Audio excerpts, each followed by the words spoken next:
It was always quite explicable under the circumstances our country found itself, particularly in the run-up to the 2023 presidential elections, that the truth about President Bola Ahmed Tinubu being a bagman of the 1970s, 1980s white drug courier group in Chicago would eventually come to light.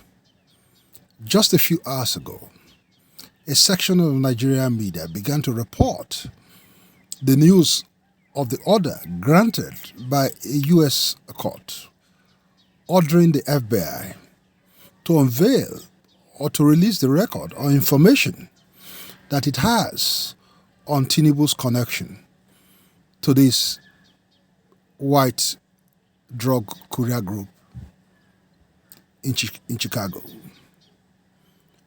The news might come as shocking to a number of Nigerians, and less shocking to other Nigerians who have held on to the belief that Tinubu was the bagman of the Chicago white drug courier group. The implications of the order granted by the U.S. court are far-reaching. One, it touches on the integrity of the highest court of our country, and it illustrates how rogue elements can game the political process and secure political offices they ought not to occupy in the first place. And two, it centers the whole point about Nigerians being tired with the black brush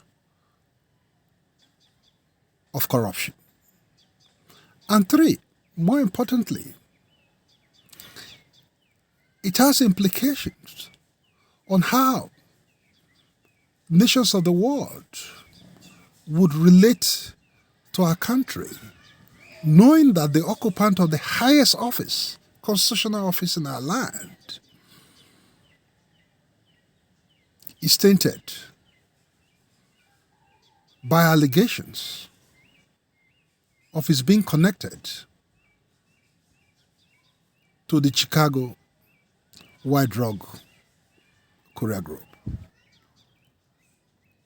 As the week unfolds, Nigerians might come to understand, appreciate, possibly apprehend the terms of the order of the court and the nature and character of information that the court has directed the FBI to release to the American public and perhaps to the global public.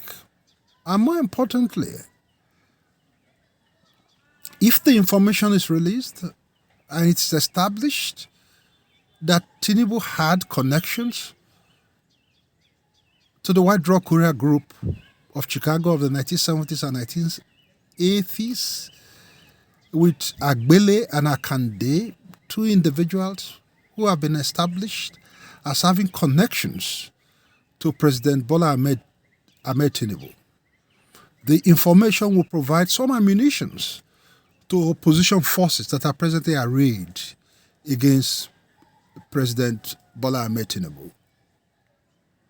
While we cross our fingers and wait, this week will be an interesting week for Nigerians.